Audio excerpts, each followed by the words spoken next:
제가 옛날에 이스라엘에 갔을 때인데 버스를 타고 예루살렘에서 동쪽으로 약 1시간 정도 가면 광야가 나타납니다. 첫인상은 한마디로 얘기하면 삭막함이다, 이렇게 말할 수가 있습니다. 생명이 산다는 것은 거의 느껴지지가 않았죠. 메마름과 황량함만이 건조한 능선을 달리고 있는 그런 광야였습니다. 그때 저의 마음속에 예수님께서 여기서 기도하신 곳이구나 라는 생각이 마음속에 들었습니다. 이스라엘의 광야는 너무나 거칠었습니다. 사람이 도저히 살 수 없는 곳이 이스라엘의 광야입니다. 바람이 만든 모래결과 굴곡진 지평선을 넘어서 서산의 해가 지는 우리가 잘 아는 아라비아 사막과는 전혀 다른 곳이 이스라엘의 사막입니다.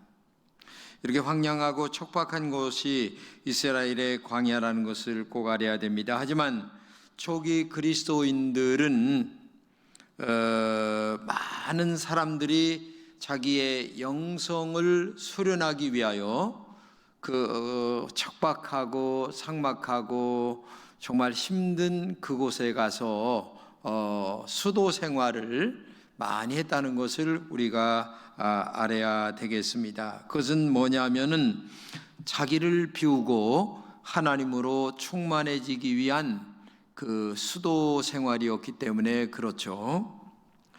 예수님 당시에도 유대 광야에 여러 수도 공동체가 많이 있었습니다. 수도를 한다고 하는 말은 세상의 향락과 쾌락을 멀리하면서 금욕적인 생활을 하며 하나님의 거룩한 영으로 자기의 내면의 세계를 깊이 채워가는 것이 수도 생활이다, 이렇게 볼 수가 있는 거죠. 수도하는 사람들은 거친 광야의 절벽과 동굴 속에서 참 먹는 것도 제대로 먹지 못하면서 수도 생활을 하는데, 예수님 당시에 수도 공동체가 몇 개가 있었는데 역사적으로 얘기하는 수도 공동체들은 에세네파 수도 공동체가 있었고 지금의 그 유적도 남아 있습니다. 그리고 쿰난 공동체가 또 있습니다. 쿰난 공동체는 구약 오경을 계속 이렇게 필사하는 그런 그 공동체인데, 이게 쿰난 문서라고 해서 제가 거기 갔었는데 동굴 속에 어느 그 양치는 소년이 돌을 하나 던졌는데 뭔가 덜그럭 하는 소리가 나가지고 간신히 그 동굴 속에 기어 올라가 보니까 세상에 양피 가죽으로 만든 그 예수님의 그 구약 오경이 그렇게 많이 이렇게 필사가 되어 있는, 특별히 그 이사야서 같은 것들이 지금도 아주 박물관에 보존되어 있는 그런 역사적인 쿰난 공동체의 일들이 많이 있습니다. 이들이 이렇게 수도 생활을 했던 것은 다른 게 아닙니다. 자기를 비우고 그리고 예수님을 닮으려고 하는 몸부림 하나, 그것 때문에 그 험악한 그 척박한 그 광야에서 그렇게 수도 생활을 했다, 이거면 아마 설명이 다 된다, 저는 그렇게 생각이 들어요. 그런데 놀랍게도 예수님도 이 광야에서 수도를 했다는 사실을 우리가 알아야 되겠습니다. 4세계 공간이 광야입니다. 기도의 공간이 광야였고 더 많은 하나님의 뜻을 찾는 공간이 광야이었습니다. 예수님은 광야에서 묵상과 기도를 하고 자기 내면의 세계를 좀 더 갈고 닦으려고 40일 동안 금식기도 하면서 정말 광야에서 기도하셨다는 사실을 우리가 알아야 되겠습니다. 예수님이 광야를 가신 것은 깊은 영성으로 들어가시려는 것이죠. 오직 하나님으로 가득 채우기 위해서 광야에 가신 것입니다. 오늘 우리도 광야를 가야 되겠죠? 광야에서 나의 신앙이 깊어지도록 주님과 동행하는 영적인 사람이 되기 위해서 오늘도 우리도 광야를 가야만 된다는 사실을 결코 잊지 말아야 된다는 얘기입니다. 그런데 놀랍게도 40일 금식 기도를 하신 후에 영성이 아주 최고도로 이렇게 올라가 있을 그때에 사탄의 시험을 받으셨다고 하는 사실입니다. 영성이 굉장히 깊으면 사탄의 역사가 없는 줄로 아는데, 영성이 낮을 때도 사탄의 시험은 있는 거고 영성이 깊을 때도 사탄의 시험은 있는 겁니다. 오죽하면 에덴 동산에서도 사탄의 역사가 있었으니까. 그러니까 사탄의 역사는 내 영성과 상관없이 지금도 계속 찾아온다고 하는 사실을 알아야 돼요. 신앙생활 잘해도 사탄의 역사는 있는 거고 신앙생활 못해도 사탄의 역사는 있는 거. 다만 한 가지 중요한 것은 이기느냐 못 이기느냐, 이거의 차이예요. 이기느냐 못 이기느냐의 차이지 사탄의 역사는 언제나 있다. 그러나 예수님은 놀랍게도 영성이 깊어지셨기 때문에 그 사탄의 역사를 3번이나 다 이기셨다는 거예요. 근데 우리는 영성이 깊어지지 아니하면 사탄의 역사를 이기기가 힘든다는 거죠. 그래서 깊은 영성의 사람으로 우리가 들어가야 된다는 것이 시험이 없다 이게 아니고 이기느냐 못 이기느냐, 여기에 차이가 있다고 하는 사실을 우리가 알아야 되겠죠. 예수님이 받으신 시험이 3가지예요. 첫째, 돌로 떡을 만들어 먹으라는 이런 시험이었습니다. 40일 금식 기도 했다면 얼마나 배가 고프셨겠어요. 저도 옛날에 3일, 5일, 일주일 그 정도는 많이 했어요. 근데요 3일만 해도요 눈이 아른아른하고 이게 먹는 게 이게 아른거려서 조금 지나친 말로 미칠 지경이죠. 예? 사람이 먹는 욕망, 이거는 보통 욕망이 아니에요. 예? 그냥 아무 걱정 없이 지금 먹고 있으니까 그렇지, 우리가 이 먹고 싶은 욕망이라는 건 대단한 겁니다. 근데 먹고 싶은 욕망이라고 하는 것을 조금 더 얘기하면 물질의 욕망입니다. 먹는 거를 조금 더 비유해서 올라가면 물질에 대한 욕망이죠. 그러니까 빵이라고 하는 것은 먹는 욕망만 아니라 조금 더 비유한다면 물질에 대한 욕망까지 얘기할 수 있는 거죠. 물질의 유혹은 인간이 가장 빠지기 쉬운 사탄의 유혹 중에 하나입니다. 예수님은 육체의 욕심을 영성으로 이긴 겁니다. 사탄은 네가 하나님의 아들이거든 돌로 떡을 만들어 먹어라. 예수님의 자존심을 엄청나게 흔들었어요. 그렇죠?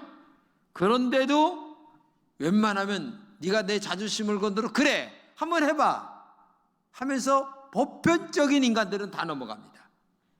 왜? 사람의 이 자존심이라는 것은요, 남자는 자존심 빼면 시체입니다. 근데 예수님이 그 자존심을 꽉꽉 눌렀어요.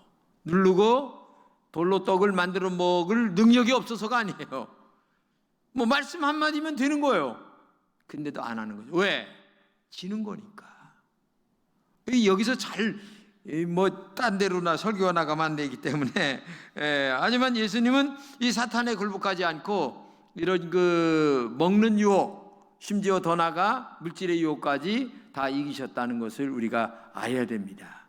영성이 깊어지면 시험이 없는 게 아니라 이길 수 있느냐 지느냐의 문제다. 이걸 꼭 기억해요. 두 번째는 성전 꼭대기에서 뛰어내리라는 시험이죠. 이 말을 한마디로 얘기하자면 명예에 대한 욕망을 얘기하는 겁니다. 인간은 자신의 이름이 좀 더 높아지려고 하는 욕망이 있습니다. 이거는 인간의 본성입니다. 교회 일을 열심히 하다 보면 주님이 계셔야 할 자리에 내가 있을 때가 많이 있습니다. 말씀이 있어야 할 자리에 내 주장이 있습니다. 성전 꼭대기에 십자가가 있는 것이 아니라 내 영광이 있을 때가 많이 있습니다. 근데 이 지금 예수님에게 뛰어내려 그런 너는 신적 존재가 있는 거야. 얼마나 많은 사람들이 너에게 와서 굽실거리겠어. 응? 너 이걸 하는 거죠. 이기시는 거죠. 세 번째게 사탄에게 경배하라 이렇게 얘기합니다. 사탄은 자신에게 경배하면 천하만국의 영광을 주겠다고 얘기합니다. 이것은 누구를 섬길 것인가의 문제입니다. 우리가 하나님을 바르게 섬기지 아니하면 사탄에게 굴복당하고 마는 겁니다. 예수님은 두 주인을 섬길 수 없다고 말씀하셨죠? 중간은 없습니다. 오직 하나님입니다. 확실하게 우리는 신앙생활해야 됩니다. 내가 하나님과 세상을 겸하여 섬기고 있는가, 하나님만 섬기고 있는가, 내면의 자기의 영성을 깊이 묵상해 봐야 된다는 얘기입니다. 문제는 사탄은 한 번만이라고 이렇게 얘기합니다. 우리가 알다시피 아담과 하와는 한 번만 선악과를 따먹음으로 사탄의 종이 되었습니다.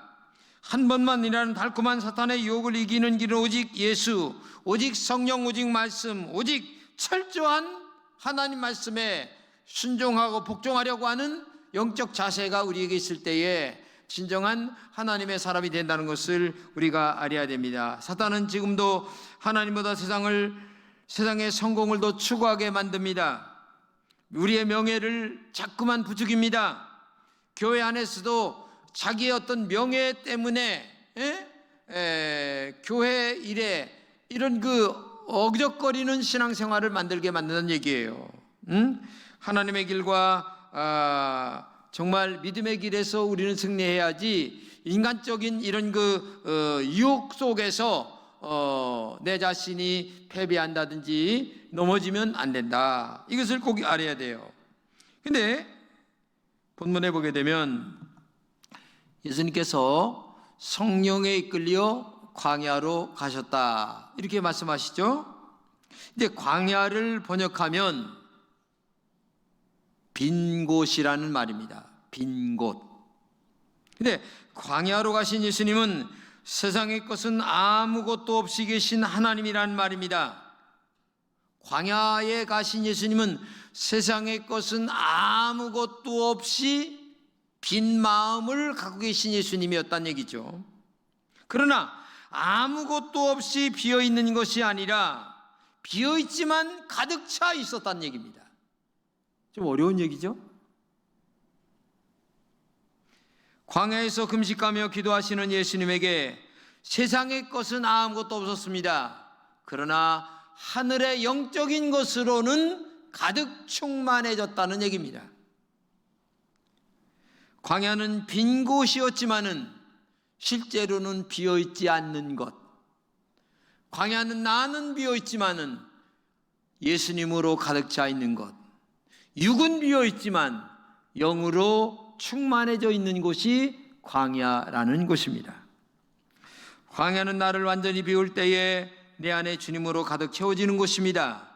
그것은 죄가 없는 에덴 동산과 같은 곳입니다. 예수님은 광야에서 완전히 자아를 비우셨지만 영적으로 가득 채우신 에덴 동산을 내 안에 만드셨습니다. 에덴 동산은 하나님과 함께 거니셨던 곳입니다. 즉 자아를 완전하게 비우셔서 하나님과 함께 동행하시기 위해 광야로 가신 곳. 즉 광야는 나는 비워졌지만 내 안에 주님으로 함께 동행하는 곳이 광야였다는 것을 우리가 알아야 됩니다. 그러면 중요한 것은 오늘의 광야는 어디냐? 피곤해 지쳐있는 고단한 하루가 오늘의 광야입니다. 지지고 볶는 나의 일상생활이 광야입니다. 내 안에서 하루에도 수십 번씩 사탄이 이 심령 속에서 기어오르는 곳이 오늘의 광야입니다. 내 안에 세상이라는 빵의 욕망이 꿈틀거립니다. 돈의 욕망, 명예의 욕망이 계속 꿈틀거리는 곳이 광야입니다. 나를 드러내고 싶은 이 명예의 욕망이 쌓이는 곳이 광야입니다. 내 안에 나를 자랑하고 싶은 높은 권력을 쌓으라는 유혹이 있는 곳이 광야입니다. 광야는 한마디로 얘기하면 욕망이 이글거리는 나의 내면 자체가 오늘의 광야라는 사실을 여러분 알아야 됩니다. 그런 수많은 유혹이 일거리는 나의 내면이 광야인데 때로는 집채만한 유혹들이 내 안에서 넘실거립니다. 너 그렇게 오래 예수 믿었는데 뭐냐? 장로도 못 되고, 예수님은 그런 유혹을 광야에서 나를 완전하게 제거하셨습니다. 유혹의 씨앗이 자랄 수 없도록 자아를 제거하시는 예수님이셨습니다. 오늘 지금 우리 눈에는 보이는 것들이 많이 있고 손에 잡히는 것들도 많이 있습니다. 귀에 들리는 것도 많이 있습니다. 마음에 거머쥐고 싶은 것들이 많이 있습니다. 내 안에 있는 욕망이라는 것을 잡으려고 몸부림치는 것이 우리들 내면에 엄청나게 많이 있습니다. 그렇기 때문에 실제 광야는 비우는 곳이지만 엄밀히 얘기하면 욕망이 가득한 곳도 광야입니다. 왜? 사탄의 역사가 계속 나를 넘실거리는 곳이 광야입니다. 오늘 우리가 살고 있는 삶의 현장이 그래서 광야인 거예요. 광야라고 하는 것은 영성이 깊어지는 것도 광야일 수 있지만 한편으로는 나라고 하는 욕망이 넘실거리고 이글거리고 내가 충만해져서 나만 가득한 곳이 광야일 수도 있다고 하는 얘기입니다. 그렇기 때문에 이 광야에서 여러분과 제가 신앙생활을 잘해야 되는 거예요. 잘해서 나를 예수님처럼 정말 비우고 하나님의 영으로 충만해져만 가는 곳, 거기가 광야로 만들어야 된다는 것을 우리가 알아야 됩니다. 광야에서 40일 금식하신 예수님은 우리에게 많은 것을 알려주죠. 예수님처럼 광야는 우리에게 영성이 얼마나 중요한가를 알려주는 곳이기도 합니다. 우리가 오늘 왜 광야를 가야 하는가를 알아야 합니다. 답은 뚜렷합니다. 오늘도 수많은 사탄을 만나지만 예수님처럼 이기기 위해서, 한마디로 얘기하면 영성으로 정말 충만해져서 내 안에 있는 욕망을 내 스스로 이길 수 있도록, 내 자신의 영성이 더 충만해질 수 있도록 우리는 광야에 가서 나를 비우고 나를 깨끗이 없애버리고 나를 내려놓는 그 훈련을 하는 곳이 광야라는 것을 우리가 알아야 됩니다. 예수님은 광야로 가서 40일간 금식하면서 내 안에 욕망을 부추기는 사탄을 다 물리쳤다는 사실을 우리가 알아야 되겠습니다. 광야는 사탄의 정체가 무엇인가를 알려주는 곳입니다. 그리고 광야는 영성을 키워가는 곳입니다. 나를 비우는 곳입니다. 하나님이 가까워지는 곳입니다. 세상을 버리게 하는 곳입니다. 예수님에게 광야는 자아를 닦고 갈고 닦고 수도하는 곳이 광야였습니다. 사색의 공간이었고 기도의 공간이었고 나의 내면을 좀 더 깊게 바라보고 주님과 나와의 관계가 얼마나 멀어졌는가 가까워졌는가 그 길이를 깊게 재어볼 수 있는 영적인 눈과 마음과 이 잣대가 분명하게 내 안에서 손을 긋는 곳이 광야라는 것을 우리가 알아야 됩니다. 우리가 정말 광야를 가야 하는 이유가 있습니다. 그것은 내 안에 있는 사탄을 만나기 위해서입니다. 내 안에 있는 사탄은 내 안의 욕망입니다. 내 안의 명예욕입니다. 내가 높여지려는 이런 사탄의 역사가 내 안에 있습니다.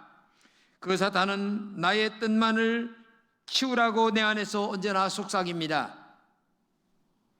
사탄은 내 안의 욕망을 주님처럼 내 뜻대로 마시고 아버지의 뜻대로 하옵소서라고 우리 마음속에 집어넣어 주는 것이 아닙니다. 이렇게 속삭입니다. 아버지의 뜻대로 마시고 나의 뜻대로 제 뜻대로만 하게 하여 주옵소서. 이렇게 사탄은 우리 마음속에 계속 속삭입니다. 사탄은 하나님의 뜻을 가로막고 있습니다. 그리고 나의 뜻만을 추구하게 만드는 것이 사탄의 역사입니다. 이렇게 내 안에 속삭이는 사탄에게 예수님은 소리칩니다. 마태복음 4장 10절입니다. 이에 예수께서 말씀하시되 사탄아 물러가라. 기록되었으되 주 너의 하나님께 경배하고 다만 그를 섬기라 하였느니라. 그러자 사탄은 물러갔어요. 그리고 천사들이 나와 수종들었습니다. 우리도 예수님처럼 사탄을 제거할 수 있는 영성이 충만하게 만들어지는, 영성이 나를 완벽하게 지배하는 오늘의 나의 삶의 자리가 광야로 만들어서 주님과 동행하고 주님이 나를 완벽하게 지배하는 그런 깊은 영성의 사람으로 우리 자신이 만들어질 때에 예수님처럼 수많은 유혹 앞에서도 한마디 사탄아 물러가라, 사탄아 물러가라, 하나님만 섬겨라, 이런 명령을 내 자아에게 스스로 할 수 있는 깊은 영성의 사람이 되어야 된다는 얘기입니다. 그러면 하나님은 그분만을 섬기는 것이 뭐냐 이거죠. 하나님을 섬기고 그분만을 섬기는 게 뭐냐? 주의를 잘 지키는 겁니까? 11조를 잘하는 겁니까? 아니면 교회 봉사를 열심히 하는 겁니까? 물론 그것도 하나님을 섬기는 일 중에 하나입니다. 그런데 예수님은 하나님 그분만을 섬기라 이렇게 말씀하고 계세요. 정답은 이것입니다. 너 자신을 섬기지 말고 하나님만을 섬기라 이 얘기입니다. 다시 말해 나의 뜻을 따르지 말고 하나님의 뜻을 언제나 따르려고 하는 깊은 영성의 사람이 되거라. 이게 정답이에요. 이것이 우리 중심에 대모처럼 박혀 있어야 됩니다. 어떤 일을 하든지 간에 자기의 개인의 뜻을 자꾸만 관철시키려고 하는 사람들이 있어요. 정말 하나님의 뜻이 무엇인가, 여기에서 내가 정말 이때의 하나님의 뜻이 무엇인가를 깊게 묻고 찾고, 그것이 깊은 영성 아닙니까? 내 안에 주님이 보일 때 하나님과 동행하는 자녀가 되는 겁니다.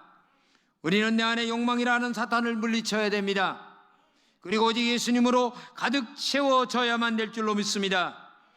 그것을 40일 광야에서 금식하시면서 자신의 내면을 영성으로 만드실 때에 사탄의 유혹을 이길 수가 있었습니다. 그래서 예수님은 광야에서 40일 동안 금식하신 이유가 그래서 금식하신 거예요. 오늘도 내 안에 주님으로 충만해져야 할 나의 광야는 어디인가? 그것이 때로는 금식으로 기도하는 기도원일 수도 있습니다. 그것이 기도하는 나의 골방일 수도 있습니다. 새벽에 성전에 나와 기도할 때에 오늘의 광야가 될 수도 있습니다. 여러분, 성령으로 충만해질 수 있는 오늘의 광야를 스스로 자주 찾아가 주시기를 바랍니다. 그래야만 나의 욕망을 이길 수가 있습니다. 나의 욕망을 제거시킬 수가 있는 영적인 힘이 그때 찾아오는 겁니다. 내 안에 나도 모르게 꿈틀거리는 나의 욕망, 이것과의 평생 싸우는 곳이 광야라는 사실을 알아야 돼요. 그 광야가 저 이스라엘을 가서 그 동굴 속에 들어가야만 광야가 되는 것이 아니라 오늘의 기도하는 곳, 영성이 만들어지는 곳, 그리고 주님이 내 안에 주인으로 모셔지는 그곳이 오늘의 광야라는 것을 알고, 우리 금천의 모든 공동체는 오늘의 광야를 스스로 만들어 시험도 있겠지만은 이겨나가는 그런 영적인 힘이 길러지는 오늘의 광야에서 깊은 영성으로 만들어지는 여러분 되시기를 진심으로 축복합니다.